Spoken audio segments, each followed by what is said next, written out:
Alrighty, everybody. How's it going? What's up? This is so weird. I am Squeetee, and today we're going to be going through the March Ashes of Creation development update live stream. They did it yesterday.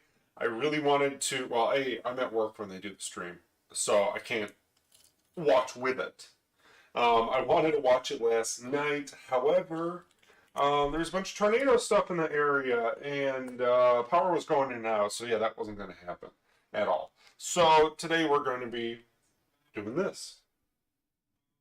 Okay, I'm always paranoid my sound doesn't work, so I keep checking. Anyways, so we're going to go through the whole live stream. I guess there's some big story content section or something. I'm going to have some commentary as we go. Usual stuff. If you're trying to find me, you can find my stuff at squeetee.com, YouTube, Facebook, and Twitch. 90% of my stuff is on YouTube. I'm kind of slowing down on just making videos at the moment. I'm going to try to pick them back up when I have something that is, what am I going to say, this interesting. I'm kind of bored of some of games right now, and I don't think anyone wants to watch me play Stellaris for 10 hours straight on a weekend, because that gets real boring. So if I don't find someone else is going to have interest in what I'm making, I'm not going to make it. I'll just sit in my underwear by myself, playing Stellaris or playing 7 Days to Die with my son. I should stream that, but half the time it's like we're just building or doing something. It's not that exciting. I'm not out here building crazy bases in creative mode or anything. We're just playing the game normal. But anyways, let's jump into it and see how it goes. If you guys don't mind, please let me know how the sound is. I'm going to check here. But I'm sure it's going to go in and out.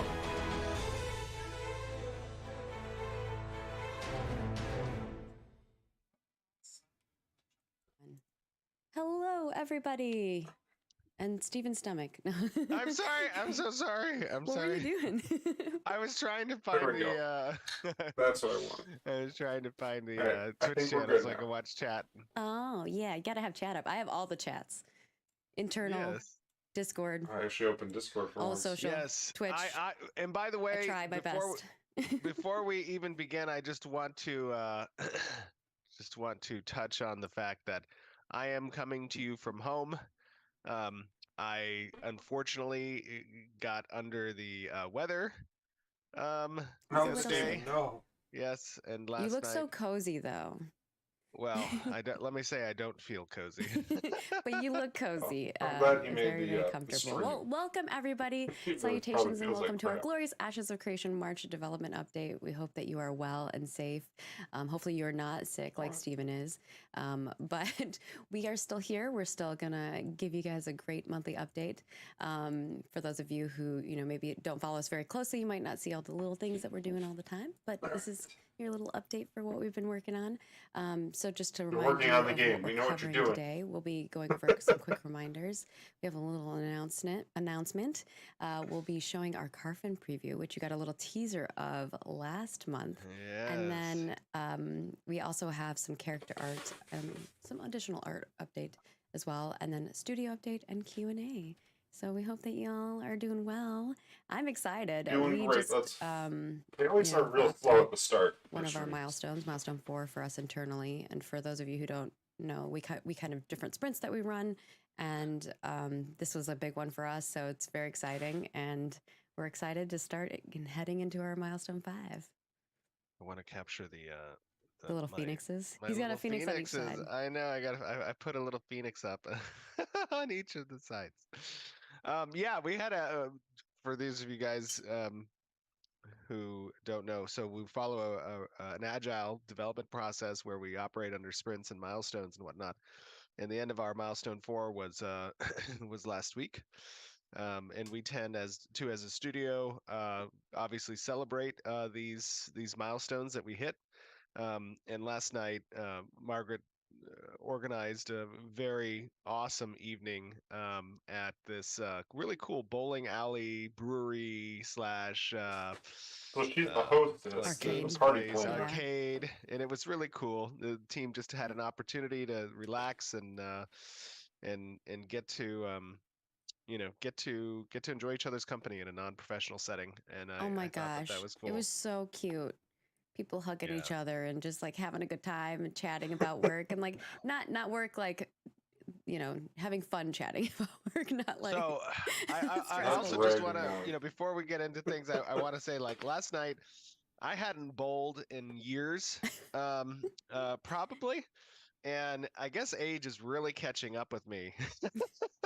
And so I had this bowling ball, and I was taking the first bowling swing of the night for myself.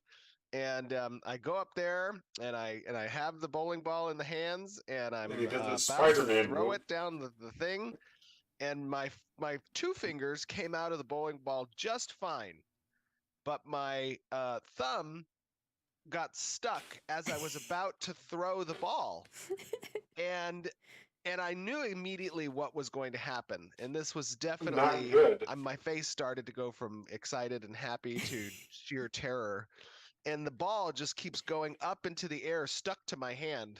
And then finally, at the last possible second, when it's like at the highest point of the arc, the ball flies off my hand straight up into the air onto the other bowling lane and lands with this massive thud that the entire like bowling alley Oh, just was I would silent and die of all looking embarrassment. over at me like, what is happening?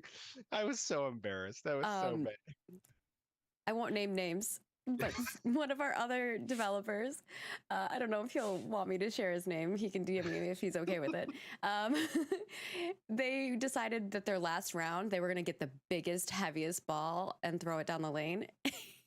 Oh no. And similarly to you, also had a problem, but instead threw the ball backwards at the Yeah. people instead of down the lane.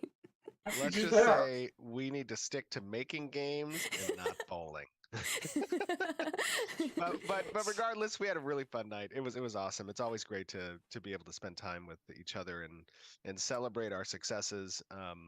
And I feel like that's what makes Ashes and Intrepid a really great place to work. Is that we're all passionate. We love MMOs. We love what we're doing. We love what we're building. But also we love doing it together, and that's a super cool experience to have. I think from a workplace environment standpoint, not a lot of companies foster that type of atmosphere. And I Why think does we've she done a really good have job at that. So a pot of And maybe in the lavender? studio update Oh, you segment, can't we'll see my talk a little mouse. bit about what Next to was her. done in Milestone 4 and what we're moving towards. But let's start with some of our things Whatever. that we just need to get out of the way right now, which is first and foremost, we do have our YouTube subscriber comment. If you don't know, if you subscribe to I us keep over on forgetting to make YouTube a and comment. you comment as a subscriber on our development update video, you could be chosen to be spotlighted. And today's spotlight, I will switch over to that scene, is from Papa Smurf 6834, and their question is, That's a good are question, we months Papa away Smurf. from the Alpha 2 or years plural? Years. Any kind of indication of the timetable would be greatly appreciated. And I think from my team, Some might they say would also decades. love for us to set that expectation because they deal with this question all the time. And so I'm yes. kind of throwing it to you, Stephen. Yeah, absolutely. So this is a common question. Desiring minds wish to know. We are not years away from Alpha 2. But also Alpha 2 is not right around the corner. As a public project, as a project that is It's not what I wanted to hear. that is visible from the outside during its development, it's important that we execute well during these testing phases. And early on in the project, I made some missteps in when we were anticipating coming to certain testing periods. Obviously, I have learned a considerable amount over what it I takes thought it would be to easier. build these Okay. games over the last 6 years. And we made a promise to the community that we would not give dates again in the future unless we were very certain that we were going to hit those dates, or at least be very close to hitting them. And so, as a result of that, we have our internal schedule. We have our internal milestones. We have our production roadmap that we operate from, and the teams operate very well from these expectations internally as well. But to answer that question, no, we're not years away from Alpha 2. But he won't Internally, say we months are going to away. be doing some testing probably late this year and early next Probably. year as it relates to Alpha 2. And Alpha 2 is going to be, kind of a slow roll out of testing. So our desire is to get in as quickly as possible, test some of the core systems and loops that we've integrated, since our Alpha 1, and get those vetted by player feedback and experience that we can iterate upon, essentially, and get an opportunity. And that's going to be all public, right? You guys know that Alpha 2 is a non-NDA'd environment testing. But prior to Alpha 2, we will test some more spot-oriented testing with some of the Alpha 1 testers and or PI, leading up to what would eventually become the Alpha 2 launch. We'll probably start with PI so that we have a smaller group, and then we'll add on to it with our spot testing with Alpha 1 users. And then as we're ready, we'll bring But in how many Alpha 2 Phoenix users. initiatives are And then, there? then we'll go more public with the big 5? Yeah, stuff. and 10? I think all of us have experienced. So all of us have experienced launches of games or testing platforms that we felt needed more time, from a consumer, from a player's What do you guys perspective. think of this? Like, do you guys Um, think that this is and good, that their our Alpha 2's approach, not our even going to be touched philosophy till the is end of the that year? essentially the game will be ready when it's ready. We're not striving for perfection. We're striving to achieve what the core loop is anticipated to be, what we've promised, what we're building right now. Um, that is the goal, and we understand just how important it is to succeed during these testing periods, and obviously for launch, because MMOs traditionally really only get one stab at that launch. And they can, work to improve the game after launch if there's hiccups and whatnot, that we've experienced, obviously. But really, we want to execute well on that initial launch. And what that means for us Yeah, is but you can't we have hold to the game spend that back time too far. to ensure So you're that going to what we lose are building interest. is sustainable, is extensible, is performant, and represents what the core philosophy of gameplay loops are intending to be. And we're building a massive project. I mean, this is probably the most ambitious fantasy MMORPG to date at a launch frame, right? Obviously, other products, other franchises have had a decade plus to introduce and trickle out content. And one of the difficulties of launching an MMO, a new MMO, is that you have to compete or try to compete and contend with all of that content that's available, because it creates a really strong social elasticity for the players of those MMOs. And we Okay, want I to get be that. ensuring that our core gameplay loops are enjoyable, are fulfilling, and have content that keeps players invested for a long time to come. And because that's our goal, and we have a lot of those systems to build, the team is hard at work creating them in preparation for Alpha 2, which is probably going to be it is going to be one of our biggest test environments up until launch is Alpha 2. I mean, that is a Yeah. major slice of the game. So, I mean, Okay. like Steven said, we only get, one chance for first impressions. So it's very important for us. If Yeah, but Alpha 2, if you make the if first Alpha impression 1 hadn't 5 years from now, no gone one's as going to well as care it about did, this game. people might not be as excited for Alpha 2. So thinking about the future of that and the longevity of our project and making sure that people are, going to love what we're creating as much as possible. And as we've said many times, we're constantly going to take feedback.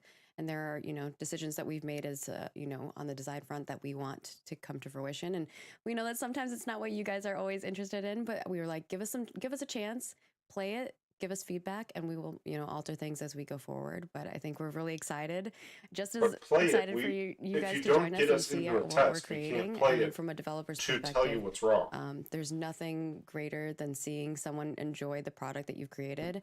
And I mean, obviously, we all want to enjoy it too.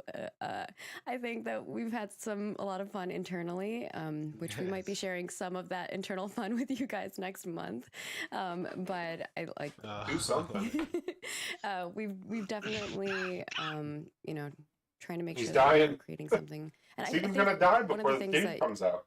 people might not realize is that MMOs take a really long time to make. That's why we're like, this is a journey that you're going on with us. You're getting to see what development is like. And I think that from what's the going to be get-go. Yeah, from the get-go. And what's going to be fun is you're going to get to see that journey. And then when we look back on this at launch, we're going to be like, wow, it's crazy seeing how, even now, looking at what was the beginning of Ashes of Creation and what it is now, is crazy. The cool thing is that journey is likely going to be expressed as even part of a documentary when we're done with this thing, right? We record all of our meetings, all of our sessions, everything is kept on a record. So when we're done launching this product, we have an opportunity to really give an under the hood look at that what would be a the very Herculean enjoyable effort it's taken to get to where we are today and where we movie will to eventually be watch. soon enough. So I want to bring up on that front is, the feedback that you guys give us. Roshan and Vacnar are amazing. They put together these phenomenal reports. We record those meetings that we have with the designers and developers when we go over that feedback, and it's really, I can't wait for you guys to see like that side of it, where you get to see like, hey, we really were taking in your feedback. And most of the time in those meetings, it's like, yeah, we're already planning on doing that and that and that, and some of the extra ideas were like, it's oh, validation. that's cool. Yeah, it's validating like what we're saying, and the issues that and concerns that you guys have are also the issues and concerns we have. So it's making sure that we're all on the same page. But I think it'll be cool for you to experience that and see the other side of it. But obviously, we have to, be careful what we share prior to launch, just because, like we said, you only have one chance to impress people. To make an impression. Absolutely. And just a last point on that topic, and then I think we can move on. Yeah, we got to move on. we got a whole show for you guys. Exactly. Is that this journey is not for everyone. The patience it requires, the understanding, the vision in looking and seeing where something is at now and where it will be in the future, that is a very specific type of individual, and requires unique patience, I think. Our development, like every development, is never going to be perfect, and we're going to have areas that slip, and areas where we can improve, and hopefully those of you who have watched for a very long time now, our development progress, you will have seen those improvements from day one to today and to tomorrow. And it's okay if following development is not for you. At some point, turn it off. Go play other games, and come back when you're ready to play. And at some point, there's going to be an opportunity now to just download the game and play, and that is going to be the experience in and of itself. So, 100%. And with that, we're gonna do a little announcement. Whatever. I have so many people that I talk to that are so frustrated right now, 2 live waiting streams. for Ashes. So on April 7th at 11 a.m. Pacific, our normal time, but just a little earlier. So literally next Friday, we will be doing a creative director community Q&A that will be with a few content creators. Chibi Bree from the Golden Feather will be joining us. Richie SH, if you've watched any of their YouTube videos, and of course Simurg from Ashes Pathfinders. And we're really excited. They've accumulated some amazing questions from their communities and from the community as a whole. We really wanted to kind of give some love to the people who have been really supporting us and being part of the community for so long. When are you doing your content creator program? We got some good questions. When are you finishing it? Steven hasn't read them yet. No. Maybe we'll add some spice. I don't typically read questions prior. He doesn't like to. And my team's like, why won't he read them? I was like, he doesn't want to. I don't want to overthink the response. So I typically just, I want to answer off the cuff as much as I can. But I'm excited about that. That's going to be a fun, I think, conversation to have. Yeah, and I'm sure we'll do more of those in the future with other content creators. Don't worry. Hold on. Hold your pants. Some people are spamming their favorite creators.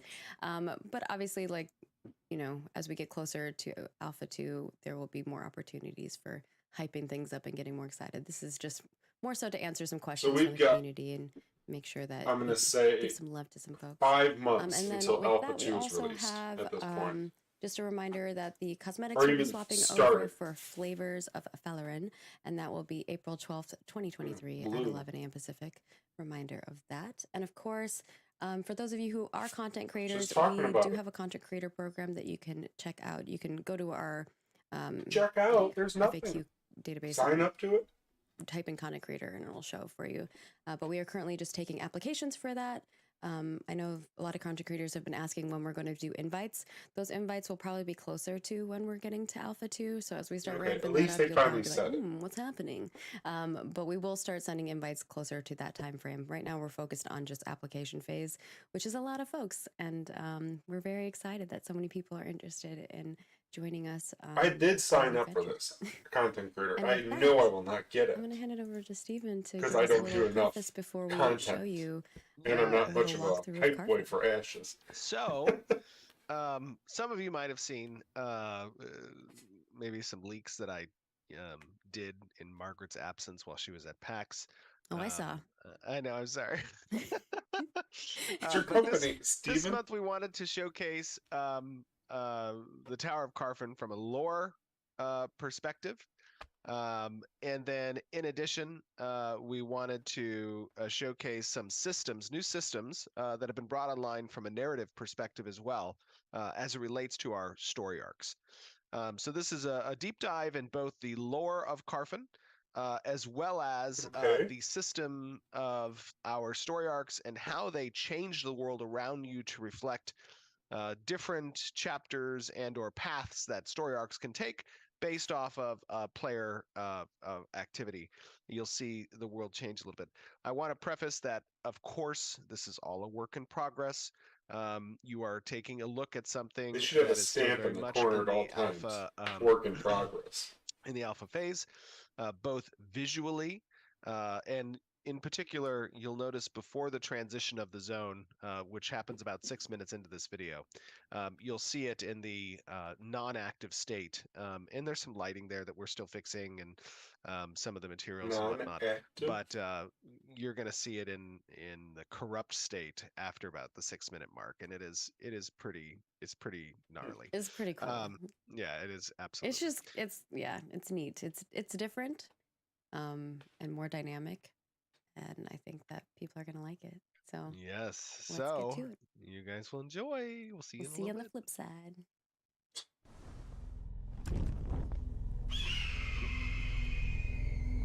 All right, this is the main thing I want to see. Hello, everyone, and welcome to another stream from Vera. We have been building up, I think, to this moment a little bit in the showcase for the Tower at Carfen. And I think there's been some lore that we've released during last November's Extra Life live stream. In the upper right. We played through a portion, I believe, of this tower. And now we have an opportunity to take a look together, a little sneak peek, a small portion of this area and the lore behind it.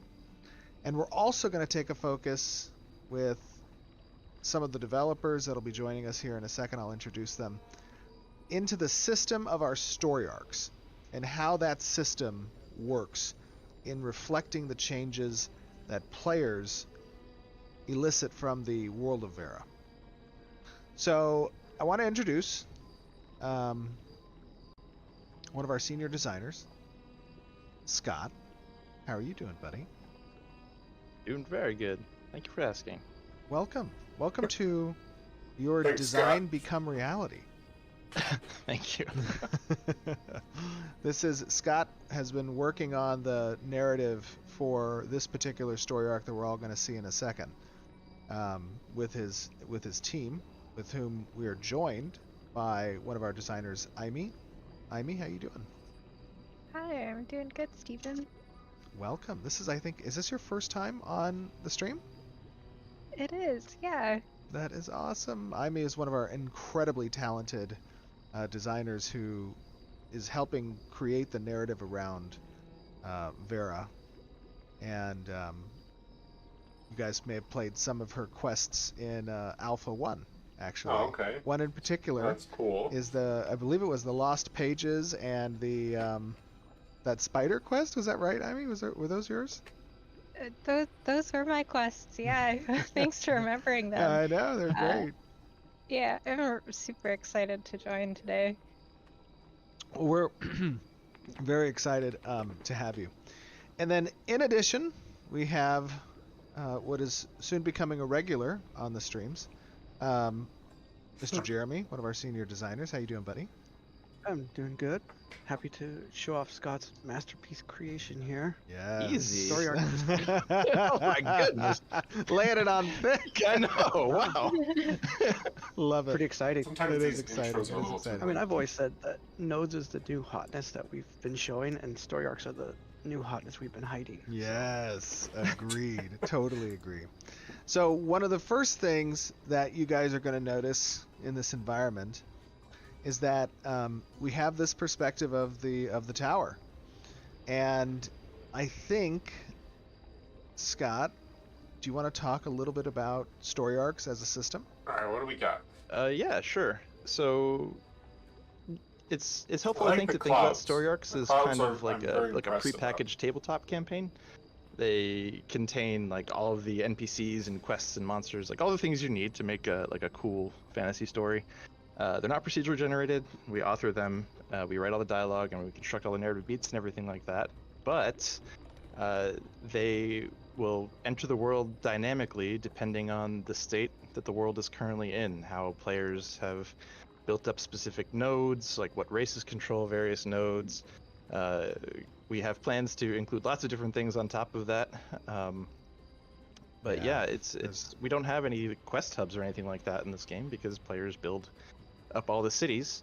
So we had to get a system that kind of looks at what players are doing and can inject content into the world that makes sense for what they're That's doing. pretty cool. I've So always seen it as like the world decides in the state that it's in that we're gonna now play this module. We're gonna, because of the state of the nodes being in this way and certain races have this one, we're gonna play Curse of Strahd.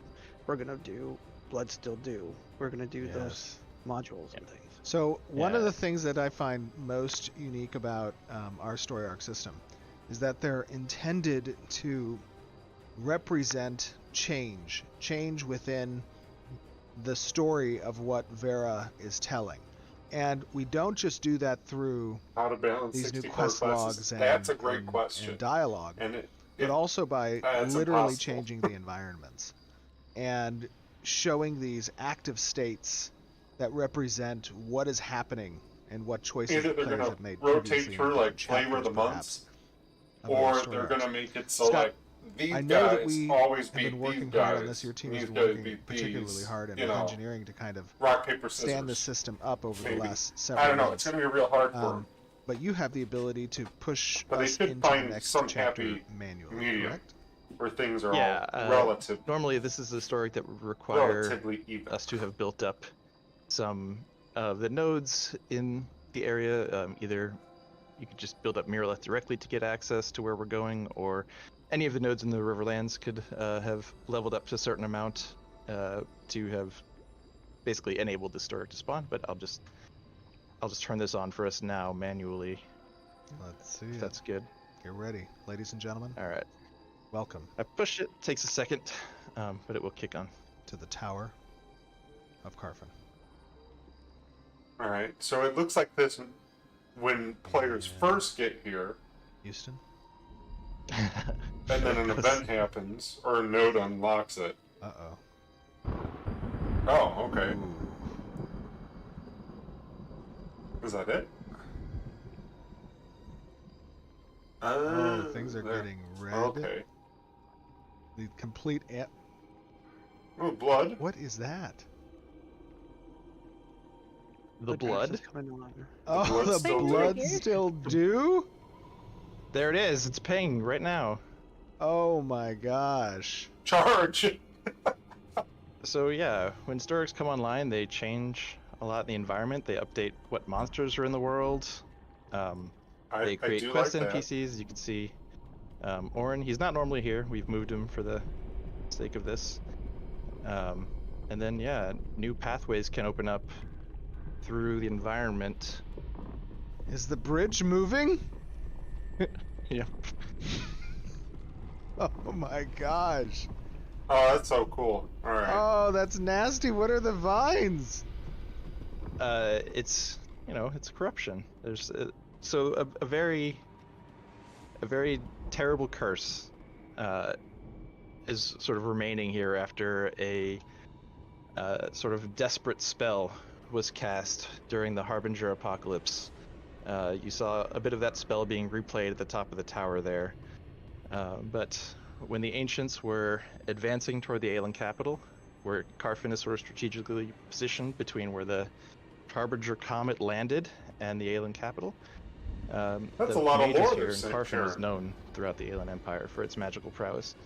The Wow. head mage here did a very desperate and dangerous spell to slow the ancients' advance, And what that you're was to seeing buy now the is the time result. for the capital of Ayla, where they were building one of the divine gateways. Yeah. Exactly, yes. Divine So portal they to open and people to get out. Interesting. right, they needed more time. They needed to make space for them. They did something pretty terrible to do that. It bought them the time, but as you can see, this once great city has suffered a great cost. Wow, this is cool. I like the little jump puzzle. This is awesome. No, jump in the What river. is See that? what happens. Here all the time. The story arc helped this bridge form. This bridge might also appear if you've leveled up Marileth enough to create kind of this pathway. Otherwise, there's other ways to get there, but more dangerous ways. Is that a what is that down there? That's a fiend golem, or a Fiend golem, flesh yeah. golem, Ooh. fiend version. Yeah. Oh, I like how the light just lit up to showcase the body. That's Okay, crazy. that's real cool. That's super cool. And so now Yeah, they won't balance the them. spawn There's no way. tables around the city of Carfin have changed as a result of the story arc progression. Right. So normally, when the city is not in its cursed state, you've got a whole subset of like constructs and various other like arcane things, like you saw the animated armors and stuff like that. While the Defenses, yeah.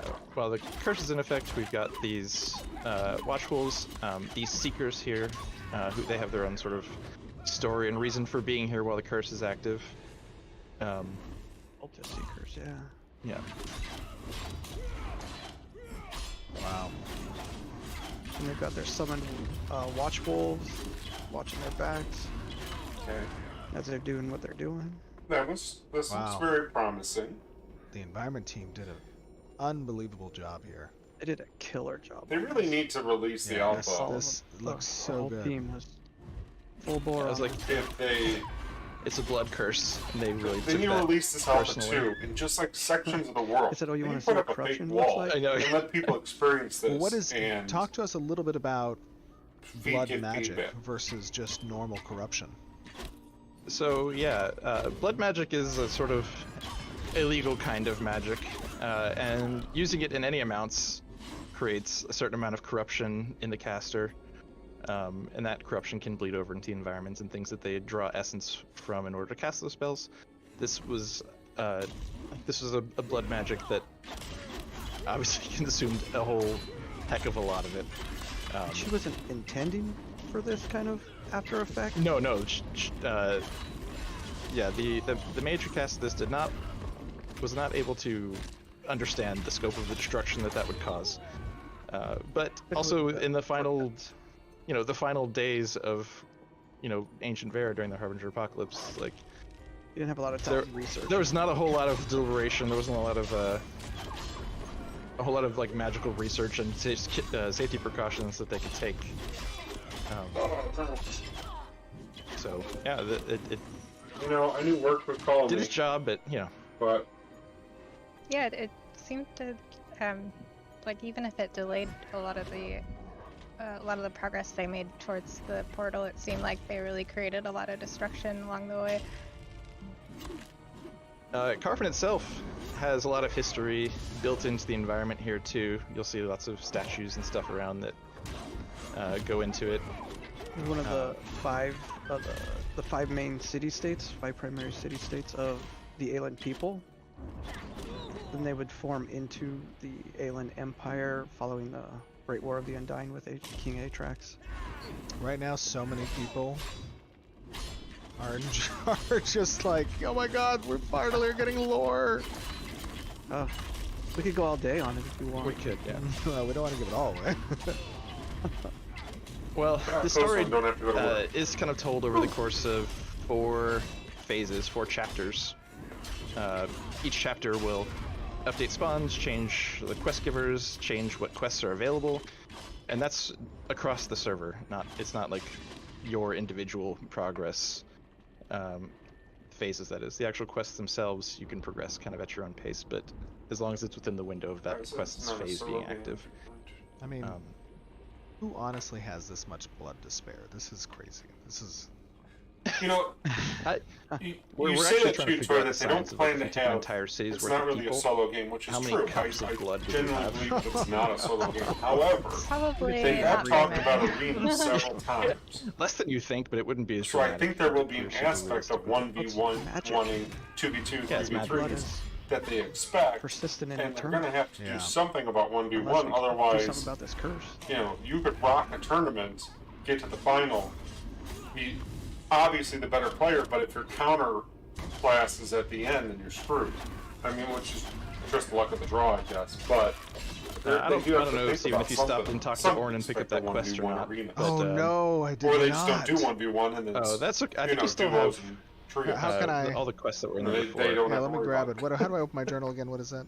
It's L. L, that's right. Yeah, L to open your journal. Oh, So if yeah, you yeah, look yeah, in I there, got it. There we go. yeah, you can see L there's for other stories journal. going on as well.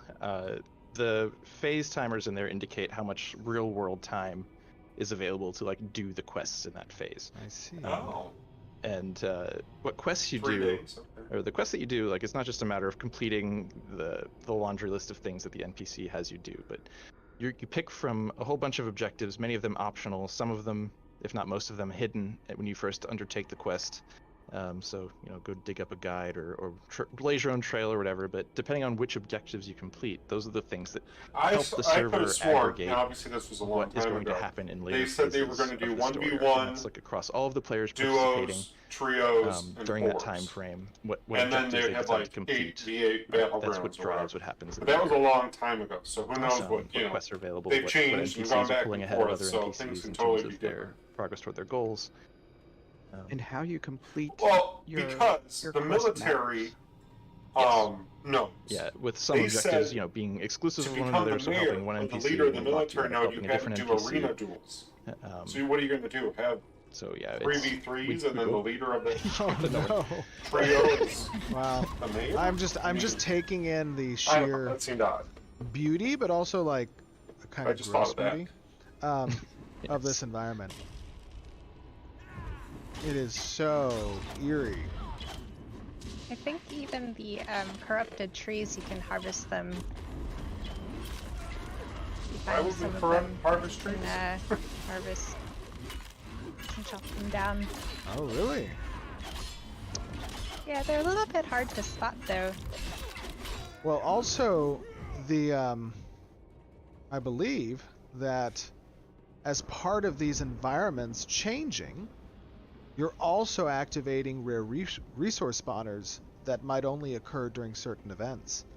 Okay. Yeah, that's correct. So yeah. yeah, like corrupted soul bloom, and that was one that Corey had just put in. All those things are only available during certain story arcs, and every story arc has its kind of special things that you want to try and take advantage of. And Oh, it's a mercenary. if they're in your backyard, Really? swing by and pick I them up. thought it was Yeah, the for player. herbalism, for making certain potions. Sometimes When you wanna say take advantage mercenary, of do you mean the an limited NPC you know, time you have during the story arcs or to another player? get some of these rare resources for crafting things, certain poisons and potions from these limited corrupted spirit blooms, right? Yep. Sorry, I just disabled my my HUD right now. I wanna, like, this area is just too crazy. Huge tower. It looks so good. Jeremy and Hal and Adam, I think, and who's all working on this? Jeremy. Zach and Brandon and everybody. Another Scott. Yeah. Not me. Tristan. Yeah, Tristan's that's entire true. team. Yeah, this is. Yeah, which I'm fine with them beautiful. changing And talk to stuff. me a little bit don't get about me wrong, the dungeon. As long as it's for the better. So the you know, dungeon that's we're heading fine. to right here, that's the Tower of Carfin. That is the Mage University that, following the War of the Undying, the elves said, oh, these humans, there's something to them. Let's gift them the gift of magic and how. Let's show them the advanced stuff. You can Let's see some of build that them story Yeah. reflected here on these murals. Build them a Ooh. university. Hold on, I grabbed some stuff. And we can teach them the way we Give want a to HUD. teach them. And the human said, yeah, show us.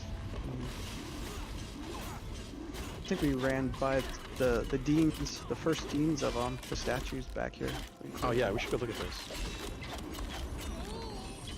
I really love how some of the ornate detail in the buildings have so much symbolism attached to them.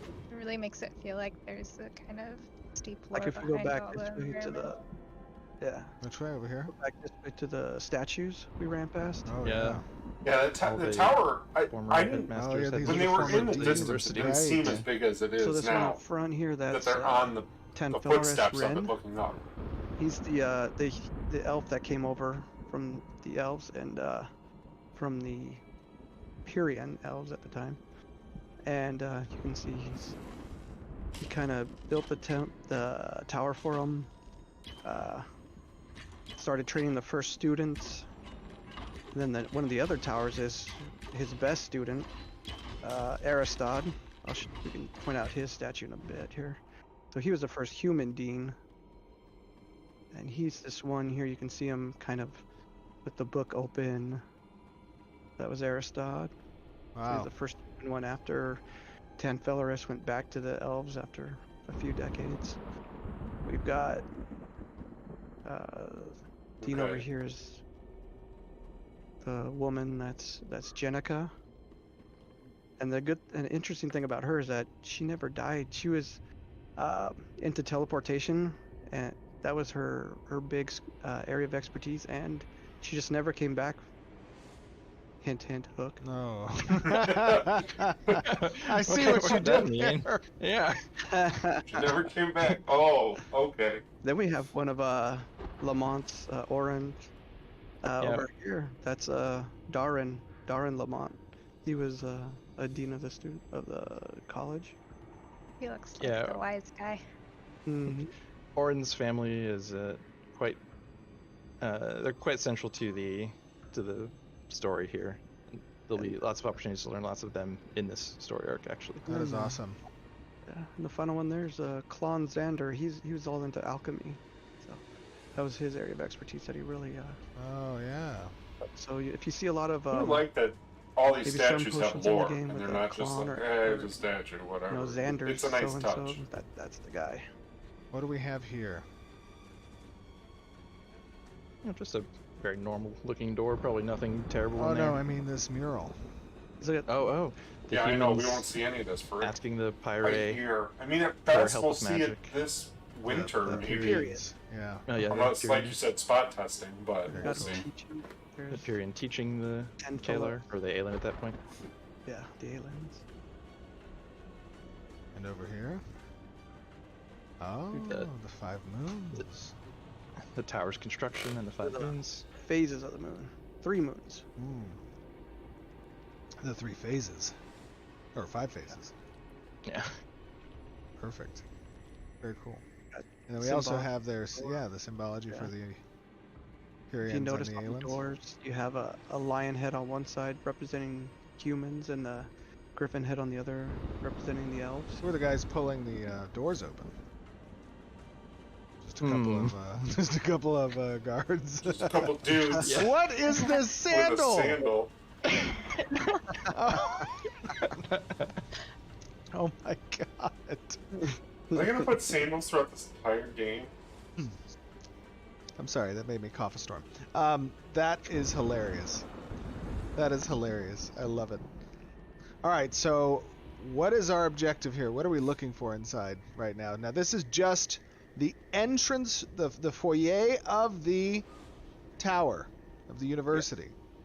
Yeah. So Which is we're its not own going to obviously multi-level take you dungeon. through everything. A lot of it's still a work in progress. Always remember that this is a work in progress right now. This is part of the Alpha 2 experience. You'll be able to explore, delve into this dungeon.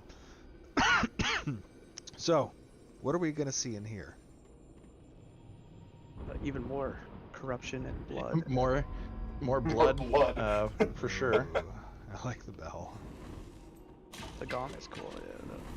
Yeah, I guess it is a bell. Bowling. Oh my god.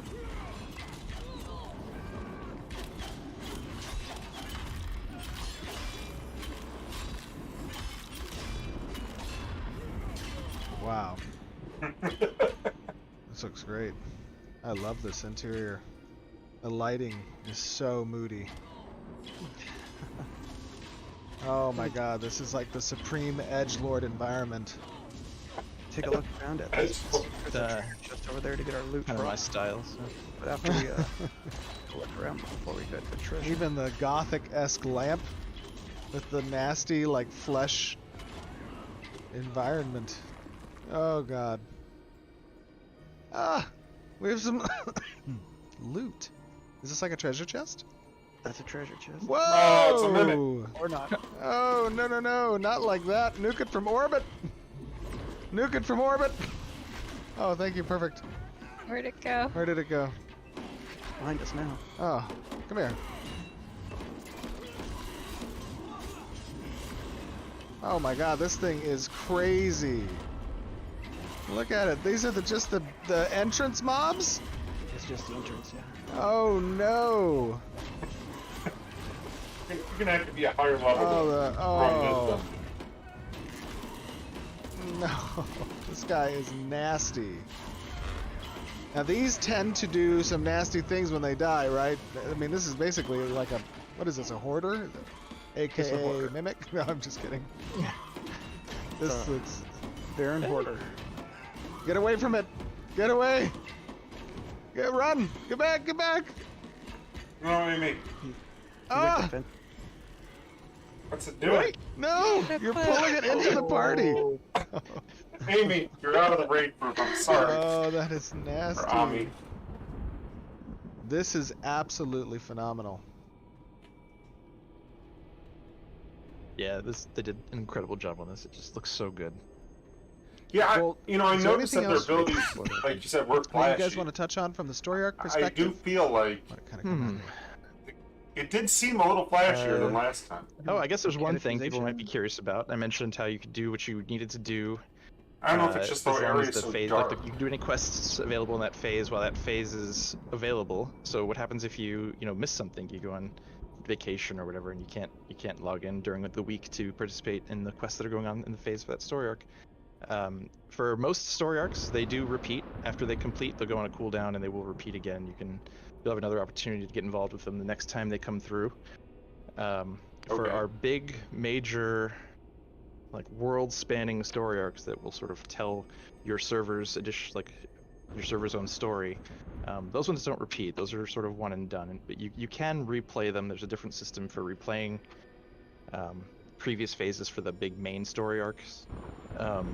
However, decisions and objectives you make in those won't count toward your server's Interesting. what's canonized for your server, which is our way of saying, what decisions they make for the objectives and stuff that you completed.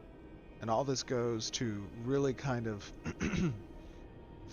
creating that experience of player agency being, being seen through world building and actually changing I like the that light glowing locations, through the environment, the story, and how it influences future mosaic arcs up there, whatever it's down called. that path Oh man. for the world to kind of reflect it. It creates such a unique, I feel, Yeah, what the word environment is called, damn. between different servers and the histories that they create.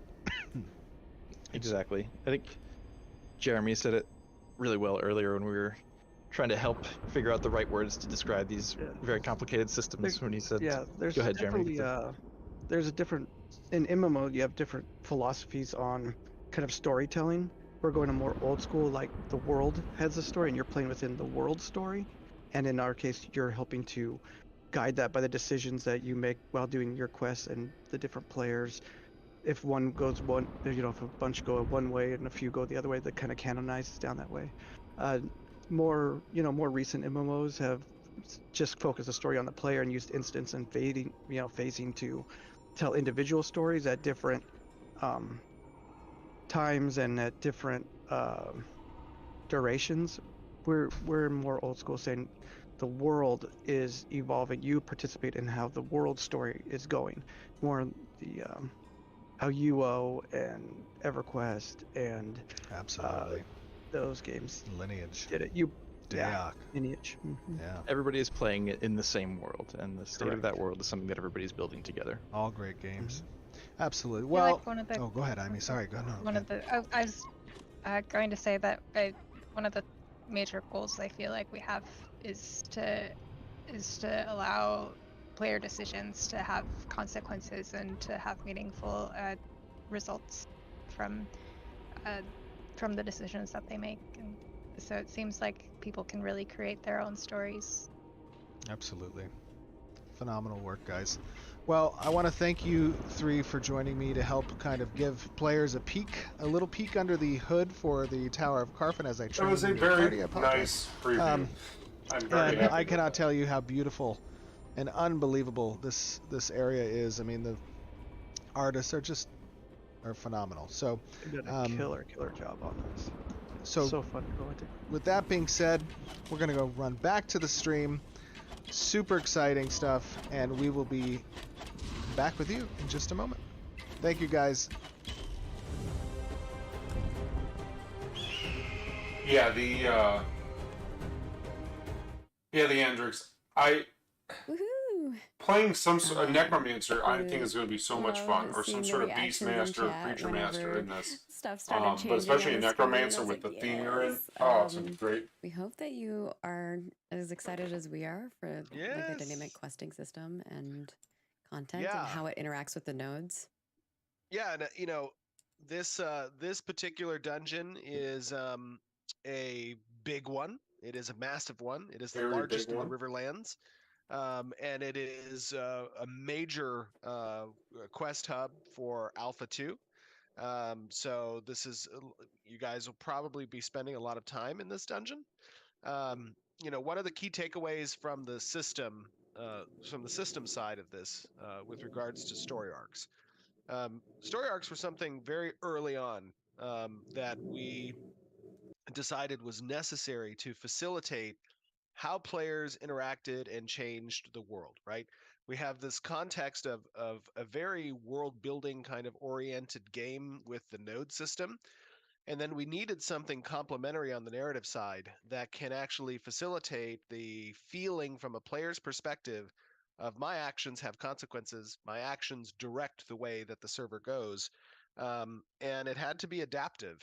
And I noticed there were some questions, and I apologize again. Yeah, I've got some questions as well, but I apologize again for being sick for this stream. But we had some. I saw we had some questions about can I redo different chapters of the story arcs? And yeah, as that chapter is present, these story arc chapters, they exist for potentially days at a time, so that people have an opportunity to kind of move from story arc to story arc, do things across the world. We don't want a narrative system that is like highly dependent on dailies or weeklies, where you kind of feel this this need to log in to stay competitive, and it becomes a chore and not really indicative of the type of gameplay I feel as MMO players we want to have. And so the story arc system is really meant to provide these many cycles of interactive and compelling stories that are occurring simultaneously around the world and direct the future story arcs that come next based off of what branch is taken as an outcome of the particular story arc. So for example, in the Tower of Carfin, there are two ways that this particular story arc can end. It can end with a boss encounter at the top of the tower, or it can end with a boss encounter that's at the ground level in the supporting city around the tower. And when one of those branches gets decided on or gets interacted with on the narrative side, that dictates future branches of the story arcs that come thereafter. So players can go back, and if you do the you do the boss fight and your friends log Your in later and they want to go do the boss fight, you can does not participate change in your those main as much as chapters yeah, multiple times. correct. Right? You're not locked out from doing it again. So they're really only the major story arcs when there's the 8 first classes, when the first branch is decided, and then there's that is a bit of a canonization. 8 modifiers to each class. And it creates a really depends on how much storyline variance and there history is that each server by having the subspecs. experiences differently from another. And that I feel is something that really has never been represented in MMOs before.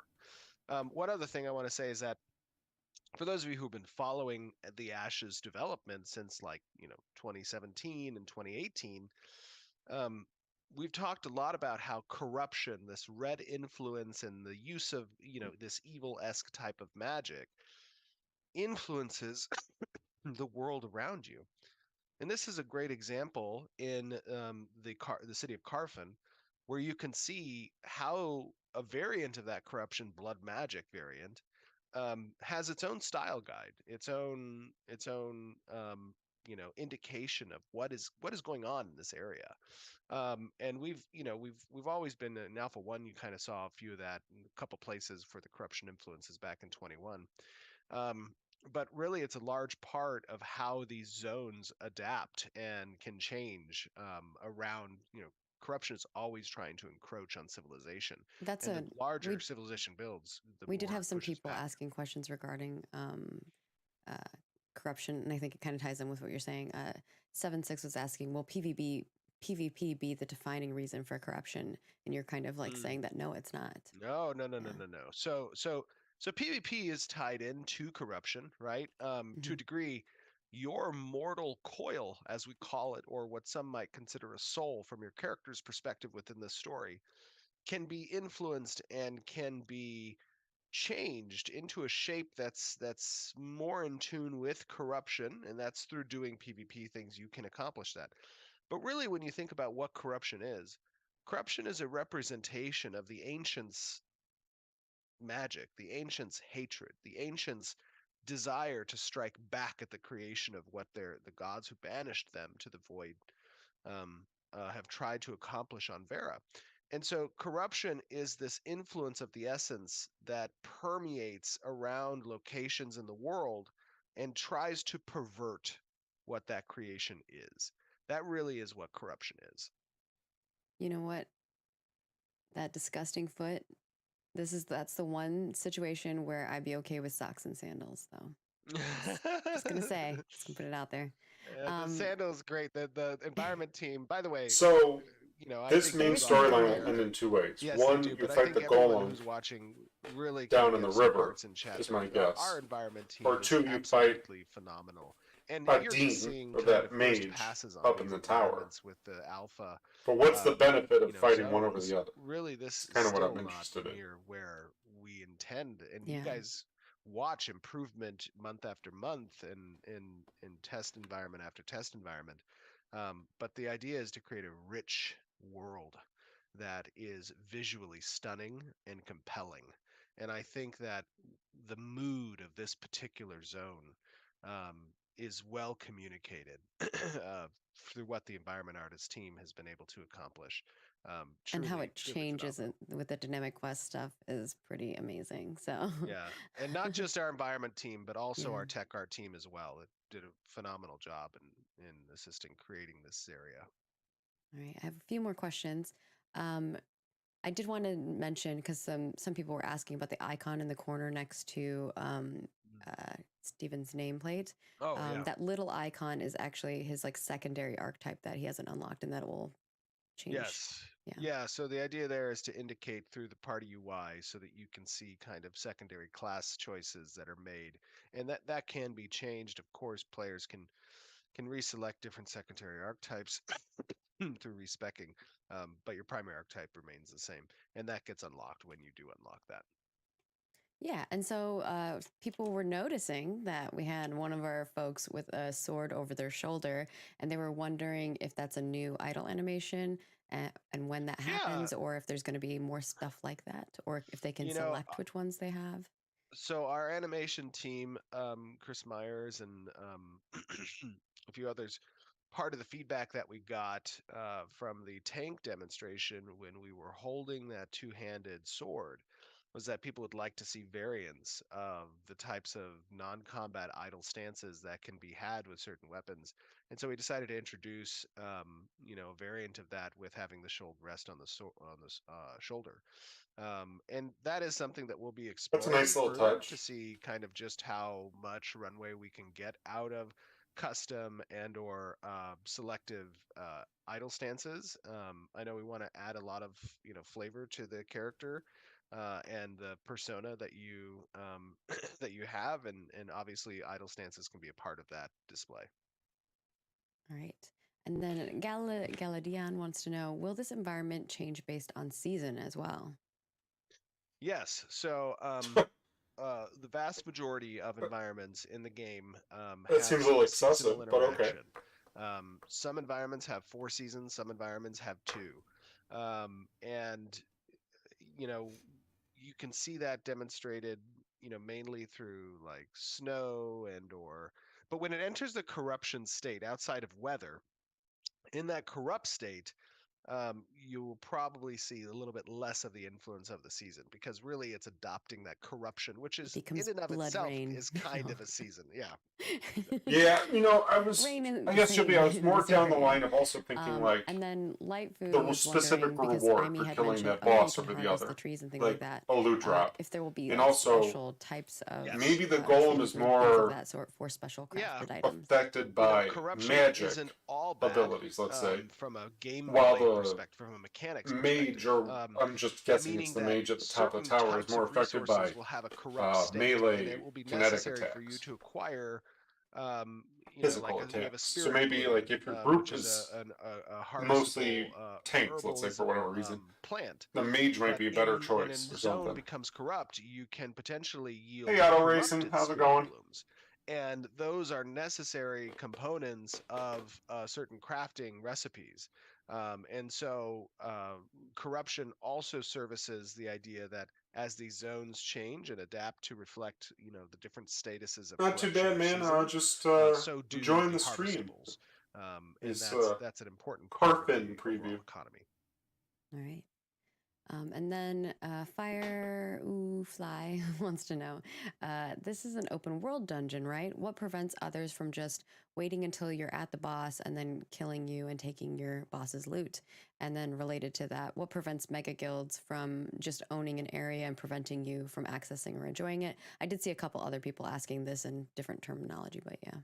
So a couple things there. First of all, first thing is we don't want, in the majority of cases, we do not want to prevent another group from engaging potentially in PvP. We disincentivize it by creating safeguards within the flagging system that make that decision very concerning for the people that might go corrupt, right? And if you're in a large enough group of numbers, I doubt you're going to experience that unless there's some rivalry between guilds, in which case, like, there's apparatuses like Guild Wars that are more opt-in. You can drop guild tag if you want. But anyways, the competitive nature of this environment is a PvX element.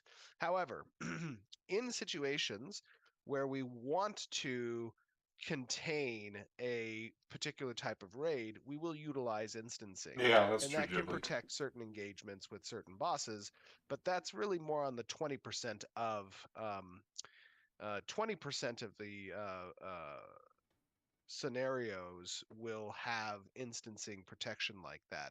Around 80% of the content is open world, where competition is healthy. Competition is an instigator for soft fine power with me. friction, for potential cooperation, for the ability to yield alliances, and the political, theater that comes with it. So that's an intended part of the PVX design of Ashes. It's a core philosophical point. All right. And with that, And just to be clear, that is not for everyone. We are not trying to make a product that appeals to every MMO gamer. That's impossible.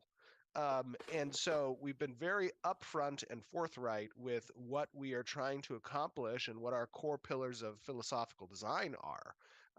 And that's an okay thing. And if the thought of player competition, of potential threat and soft friction is not one that resonates with you, there are plenty of games out there that are not focused around those philosophies, and that's entirely acceptable. All right. With that, I'm going to move on to our art. We have a lot of cool art to share with you all. I still laugh at this question, so we know what corruption does to your character. I've been kicking some booty.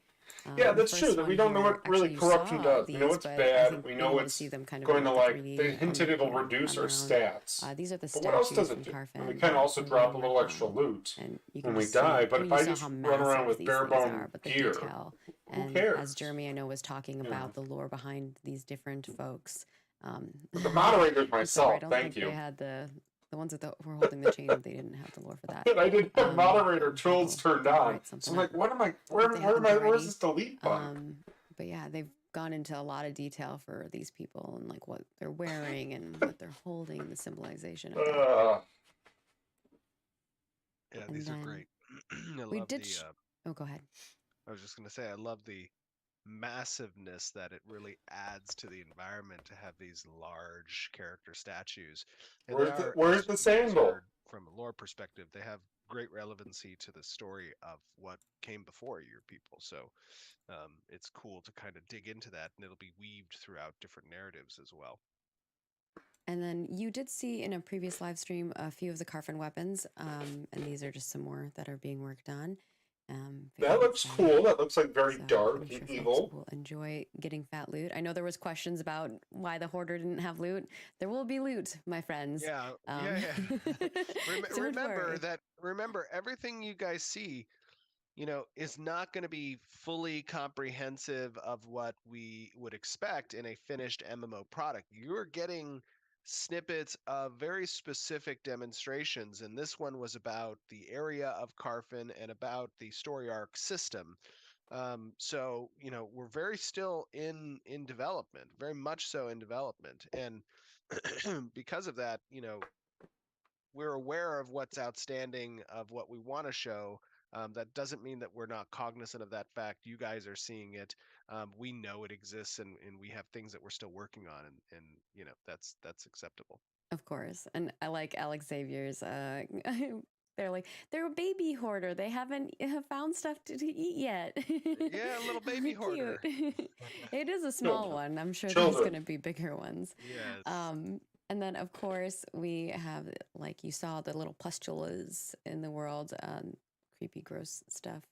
Yeah, those are nasty. You can kind of see the concept of those. We have some costumes. This is the Autumn Collar.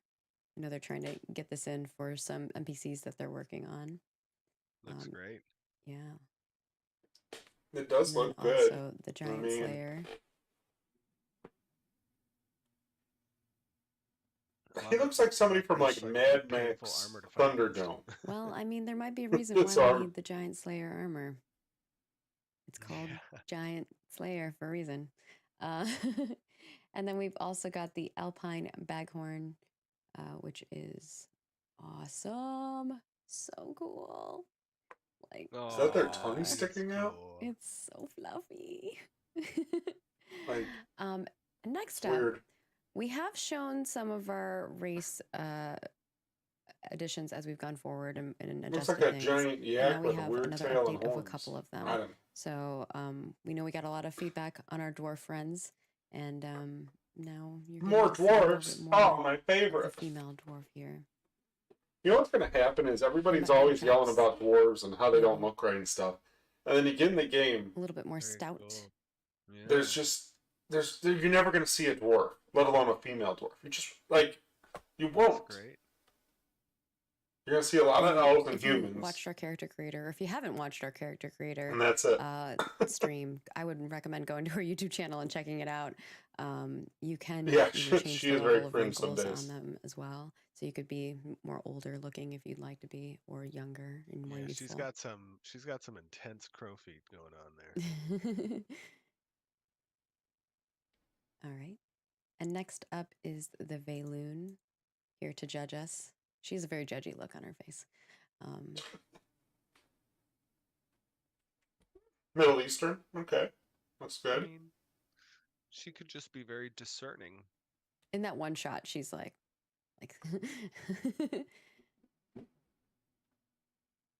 Love these guys. They look great. Yeah, and we've talked about their kind of the relation to the Jinn, and you're going to get to see a little bit of that today. So stick around. Oh, okay. And it's pretty sick looking. So that's the female, and then we also have the male. Dear Lord.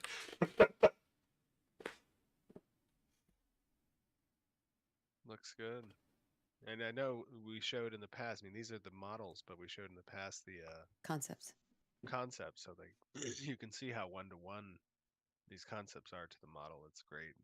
They should throw like scars on these models just to show off their. We were getting some hearts in the chat. Customization. Not only our environment artists, but like our character artists. It's just bonkers. And just so you guys know, Intrepid is an entirely independent, meaning nothing that you're seeing here is outsourced, comes from another studio. This is all our internal art teams.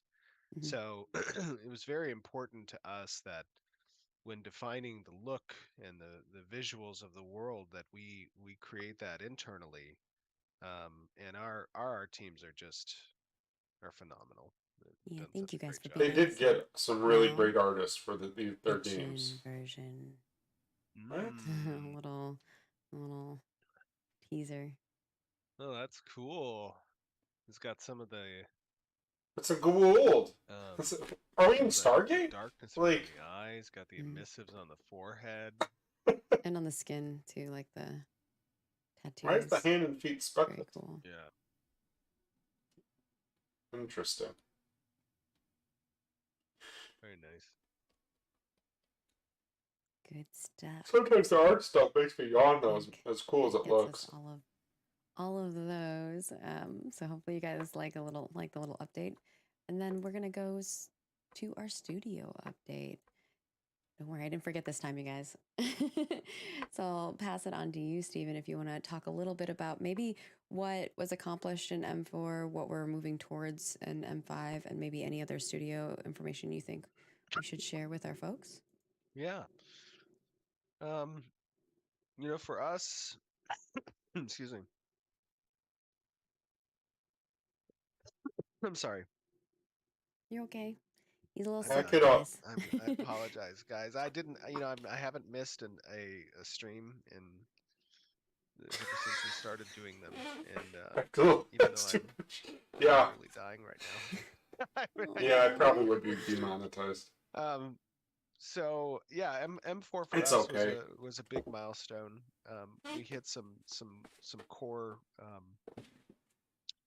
objectives, both around design and engineering. Our 5.11 update, which was a little bit. The $10 a month I make off of YouTube, right out the window. Those punches. The art teams, the tech art teams, have been doing a lot of optimization passes, and has found a lot of gains on that front. We were dealing with a little bit of a DX issue, which we got some clarity on. Also, we've been fine-tuning a little bit of our architecture a bit more around some of the gameplay systems and where things can share. There's a lot of work done there. A lot of the definitions, further definitions around expanded scope of our building types and architectures within the node. Some of the tools have been getting revamped. There's been a lot of content progress that's made from the narrative teams. Win with the lore side has been doing a lot of work. And then, of course, on the asset creation side, our character teams, our animation teams, the combat teams have been doing a lot of work in getting some of the expanded archetype development progressed. You guys are going to be seeing the Mage next month, and hopefully Cool. the Cyclops the month thereafter. Talking a little bit about raids and whatnot. So a lot of stuff, a lot of progress. We, just to give you guys an idea, as we continue in production, sometimes we try different things from a production process perspective. We introduced some different approaches with the regards to strike teams and how we facilitate and do cross-departmental collaboration with our strike team formats. Saw a lot of success in M4 out of those. A lot of good stuff there. We have some great pickups and hires. When they say M4, that have do been they mean facilitated over the course of the last few months. a And month? then in addition, Month 4?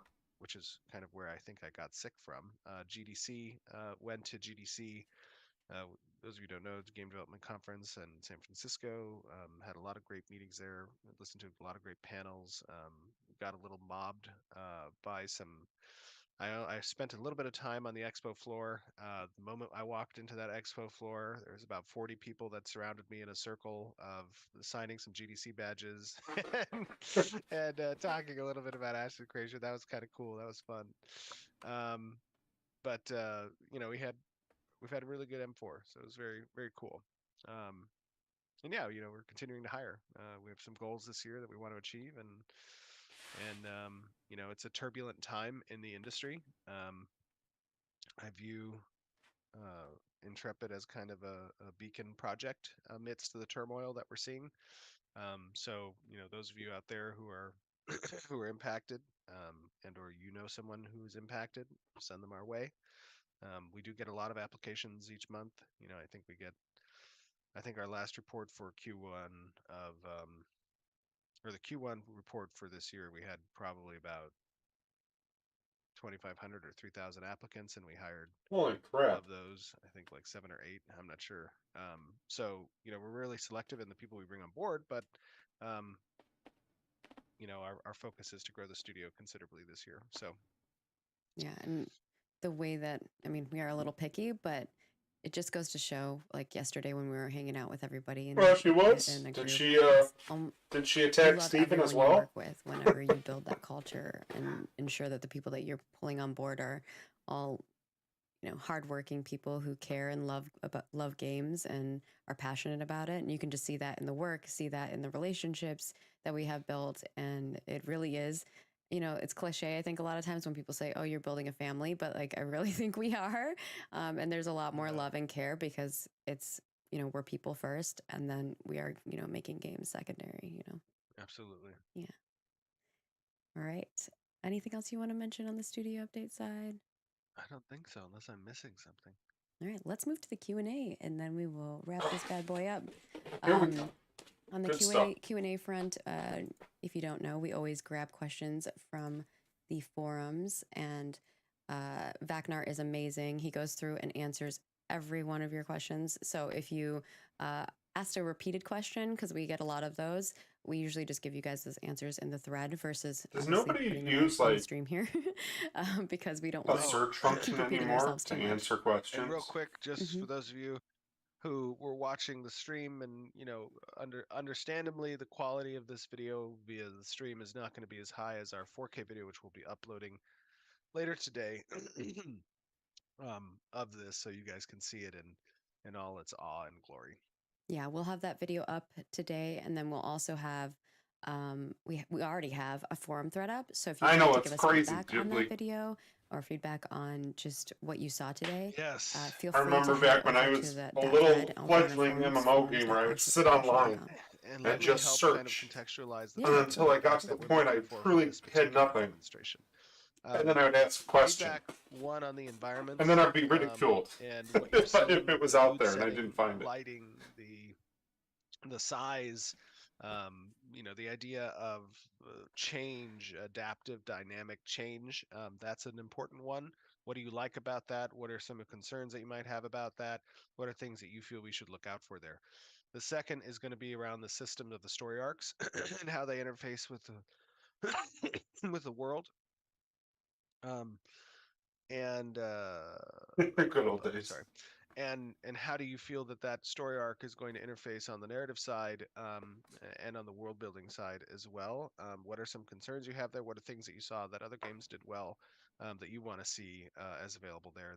Those are important points for feedback. Obviously, the whole purpose of our open development is to garner that feedback so that we don't end up on day one of launch with a game that people didn't ask for and don't want. So this is our opportunity to pulse check. Hey, is our direction correct? Is this resonating with people? Are these the types of ideas that you want to see in an MMORPG? And that's how we value your guys' contribution during this journey. Yeah. Uh, and I'm sure Vacnar is frantically updating that thread now with those questions for context. But we'll get into the questions. And this first one is from Cast-Eye, and they would like to know about mounts. Will mounts always be animals, or will we have inanimate objects like magic carpets and magic brooms too? I'm sorry. Can you repeat that one more time? Yeah, no problem. Will mounts always be animals, or will we have inanimate objects like magic carpets and magic brooms? Mounts are generally animals in Ashes. I'm not going to rule out there's not an opportunity in the future to have, and we might have in the past. I'm not sure. I would have to double check. But for the most part, they're animals. And if there are non-animal type mounts, then those would be very What about that geode? That flying geode you ride? Caravan-oriented things for stuff like that. Yeah, and one thing that we would do, that we wouldn't do, is move into the steampunk type territory. Steven hates steampunk.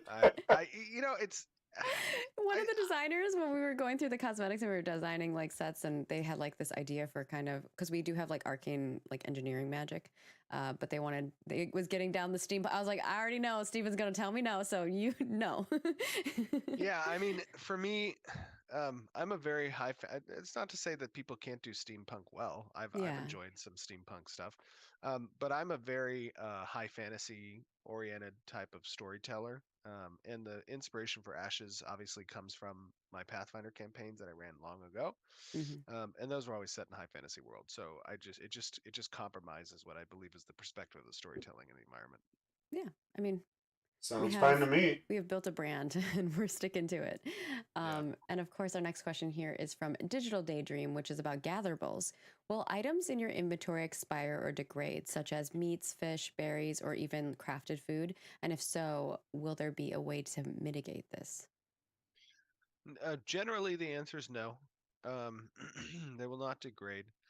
We do have the idea of essentially buffed items. So the idea that like you can create a food consumable, and then you can potentially cook that food consumable in a piece of your home's furniture, like a stove or something. And doing so will give it a timed period in which you need to eat it to get the benefits of that particular expanded buff. But we don't want to create an environment, I feel, where you're having to micromanage each of the resources that are very vast in our game. We have a 100+ material system, where you're having to play whack-a-mole with managing those things. It just doesn't. It's not compelling to me. It's not meaningful. I don't see the value in it. It just becomes that would be just such a. Our next question is about world bosses, and this is from Clonage, and they want to know when it comes to world boss respawns, especially legendary ones, how will respawns work? For example, will it be prime time respawning or random respawn times? So generally, in my experiences, when you have a fixed respawn time, you run into the potential situations where the powerhouses of the server can keep a particular boss on lockdown. And you don't want to create that type of a situation. And so one of the ways that we can help to alleviate that is by having windows of respawn times, and we've all experienced this in the MMOs that we've played, where it's not necessarily known when exactly to coordinate with your large guild who needs to be online when. right? And this can give a little bit of a leg up on the competitive advantage front for other guilds that might be more smaller knit or more niche to organize quickly in response to the time window of a respawn. That's one aspect of it. But in addition, some of our bosses spawn off of a predicate.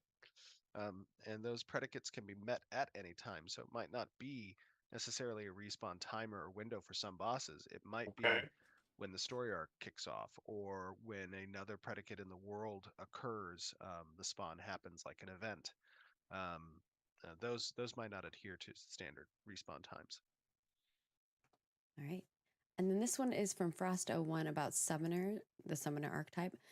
It has been said that Summoner's summons will be an extension the guild of not our eating play. enough of the Will this look like our eyeballs. point of view becoming the summon while an AI takes over playing our character?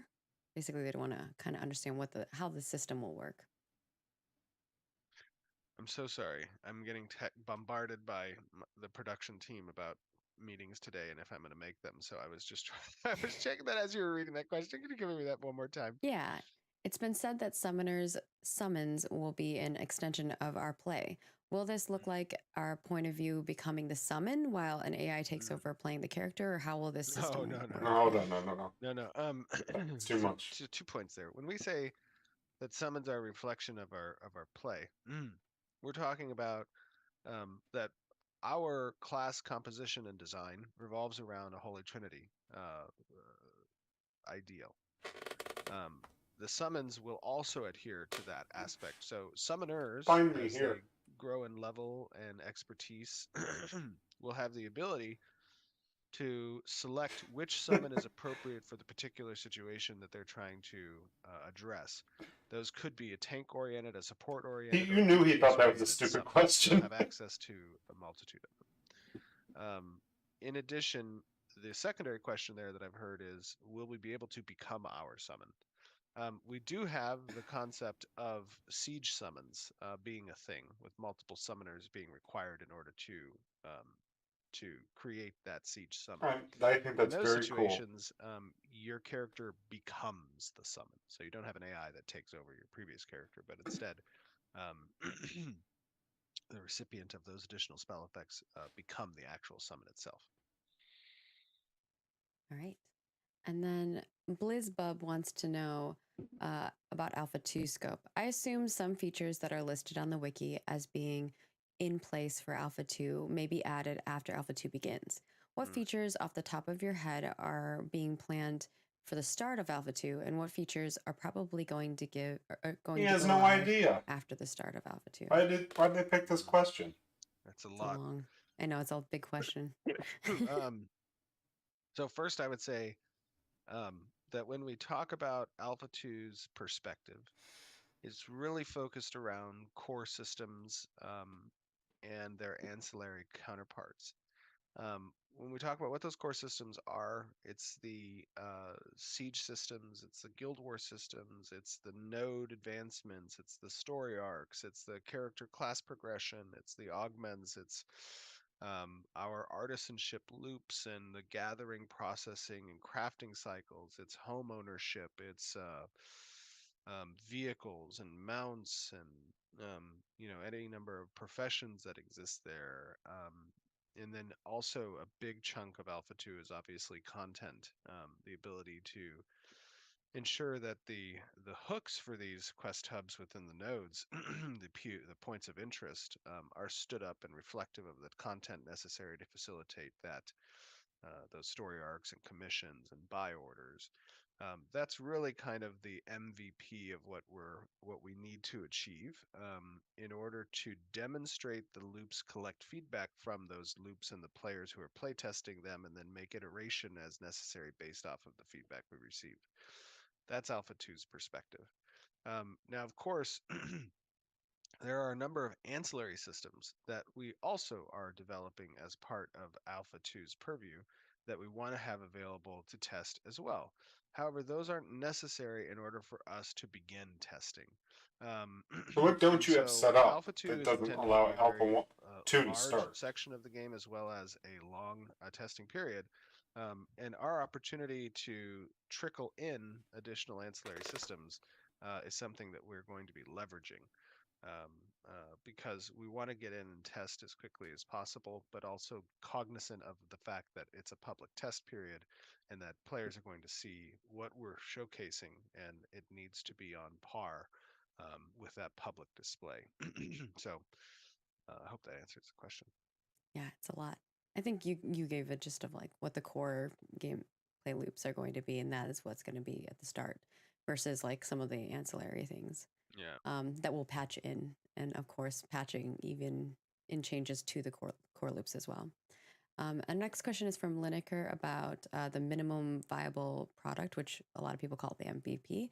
What is your stance in regards to focusing on delivering an MVP versus continuously upgrading your tools and engine to deliver a better product with new tech, even if that results in delays or additional years of development like UE 5.2, UE 5.3, etc.? I'm like, we actually just went through this a couple of years ago, so we are willing to take whatever it makes, you know.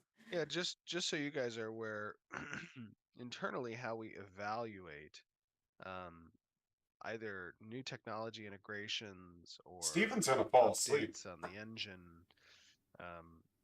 Our process for doing that going forward is essentially that our technical teams, especially our network team, our ICS teams, our gameplay engineering teams, they convene and weigh when our next update should be on the engine side, what new technologies might bring benefit overall.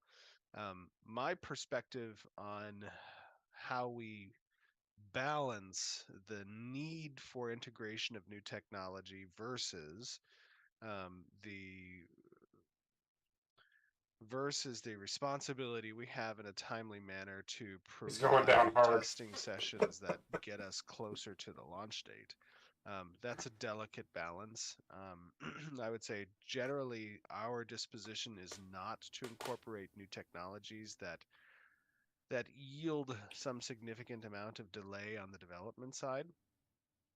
We very much take the perspective that we're capable of adjusting and or integrating those new technologies post Why is this guy milestone, calling post me? He's not launch, even working today. if necessary. Oh, sorry guys. At some point, we'll stop updating the Unreal Engine, in development until launch. That point hasn't come yet, but of course, the larger the project grows and the more customized we have, and the more custom we make the engine for our backend needs and for whatever else, merge conflicts can occur. Those merges can become big and painful, and the update process gets more painful. So to answer your question shortly, we have a team that kind of evaluates what direction we need to take there. And at the top of my mind is always, let's not incorporate delays as a result of leveraging new technologies. Yeah, we do a risk assessment and we decide what we do want to do, what we don't, what we're willing to move forward with. There's a lot more that goes into those decisions. And Sir Chancelot wants to know about passive skills. Does your choice of secondary archetype affect what passive skills you'll be able to have available to you, or are those locked in by your primary archetype? That's a good question. It's something we've discussed actually in the past, and we still haven't landed on a conclusion yet for the passive abilities, and whether or not there are new ones that are introduced with the secondaries. My inclination is that we will lean towards that direction, but it's really something that we're going to be testing as probably part of Alpha 2 and getting feedback on that. All right. And then flagging as a combatant is coming. A question from Nice Gaming, wanting to know, aside from contesting open world resources or dungeons, are incentives being considered when you flag for PvP, such as you get more XP or you increase your resource gathering yield, etc.?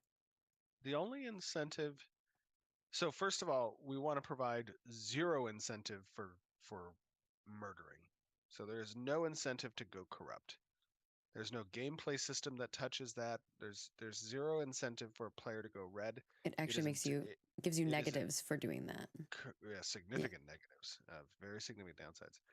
If we're talking about flagging becoming a combatant, which is not PKing, but just responding to an attack or starting to participate in an attack, the incentive there is that you lose less if you die. So if you die while flagged, not corrupt, but while flagged, you will lose less experience on death. Excuse me, you will accrue less experience dead on death, and the death debuffs will be less. So to a degree, we do incentivize players to fight back or to participate in PvP through the flagging system, but not to PK, not to go corrupt. But there are other systems for PvP that will give you benefits and rewards and things of that sort, but not just for flagging. No.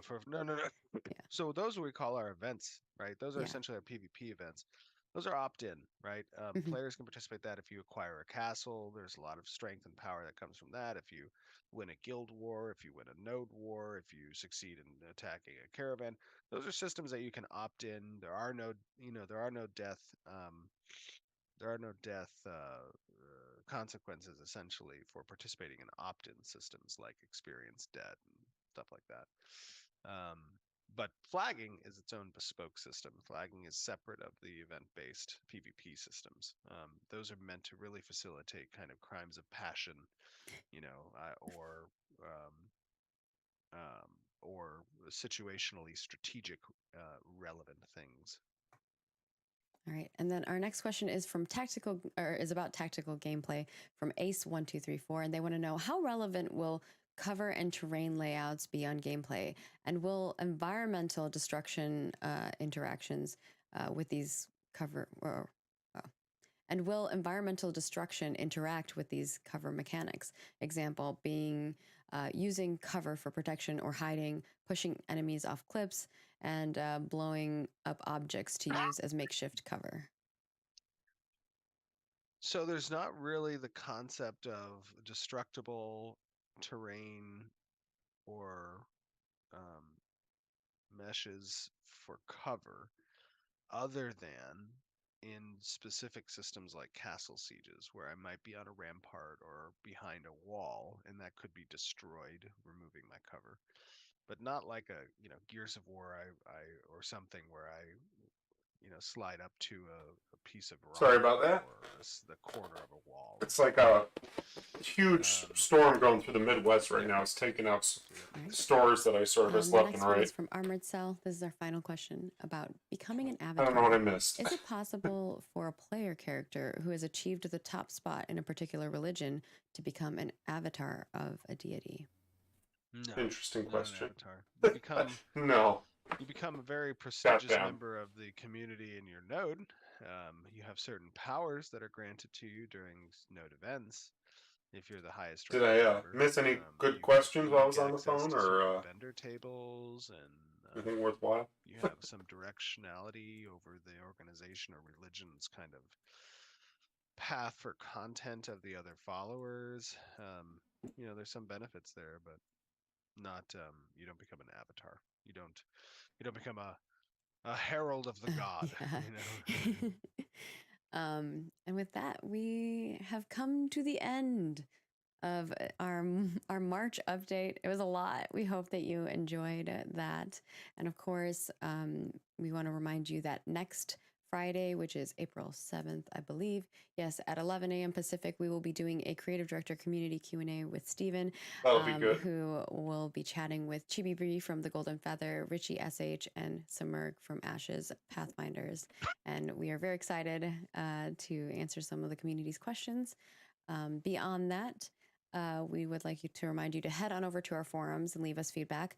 There is a thread already up there for forums.ashesofcreation.com in regards to our Carfin preview that we showcased here. So please give us your feedback, your thoughts. It is very helpful for us to make sure that we're all on the same page. And of course, reminding that Flavors of Fellerin, our cosmetic set, will be swapping over on April 12th. So if you'd like those, head on over and snag them.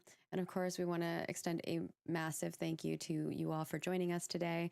We appreciate you taking time out of your day, or some of you are watching while you're at work. Shh, we won't tell. And of course, to Amy, Scott, and Jeremy for joining us for our preview section of Carfin. And Stephen, for your time and making it through this, even though you're sick. I'm so sorry, guys. I promise I will not be sick. Hopefully, in the week. Hi, guys. I also want to say thank you for. Hopefully, you're feeling better before. I'll let them finish. Yes. And with that, we will be wrapping it up. We hope that you stay healthy and safe, and you have a wonderful month. And we will catch you next month for another development update. Remember that the VOD for this will be up on Twitch. We'll also have the high res VOD of like the Carfin preview over up on YouTube, and then this full VOD will be over on YouTube. And if you leave us a comment and you are a subscriber on the development I did not see this VOD on YouTube. You could be spotlighted in next month's live stream where we'll answer your question. And of course, follow us on all the places, Twitter, Facebook, Instagram, everywhere. We are constantly posting things almost daily. So if you want to interact with us, head on over there. And of course, on the forums and Discord, we're always available as well. So please pop on over there and join our community and partake in all the fun. And we will see you next month. Toodles. Bye, everyone. All right, guys. I appreciate y'all for watching. It means a lot to me. Thanks again. That was I like the Carfin. Hold on, let me text this guy.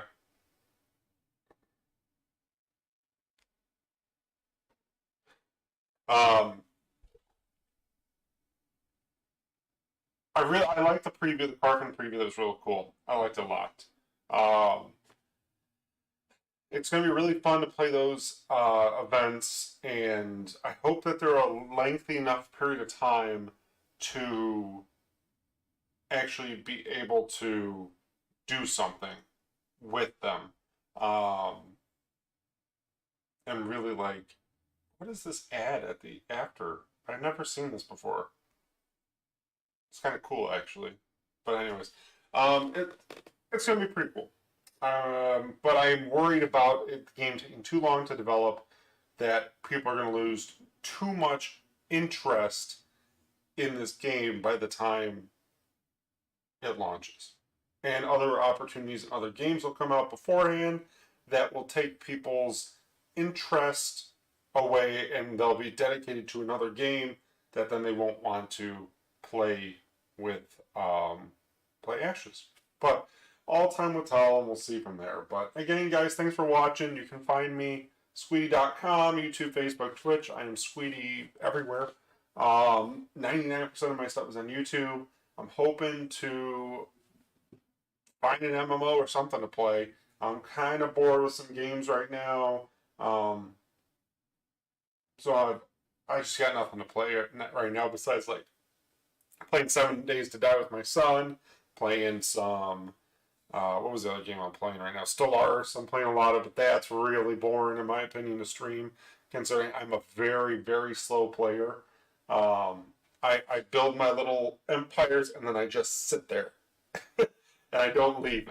And then until somebody attacks me, and then at the end, like, I'll become super strong, and then I'm just, like, a dominating force. So there's that, like, middle area of the game is boring as hell. But anyways, guys, thanks for watching. I'm going to make sure I do these as much as I can every chance I get for these Ashes stuff. Try to do next Friday's Q&A that they're going to do. Should be a good one. Probably complain and critique the other content creators. I can't say much about myself, but I'll probably complain about them. So, again, guys, thanks for watching. I appreciate it, and have a good one.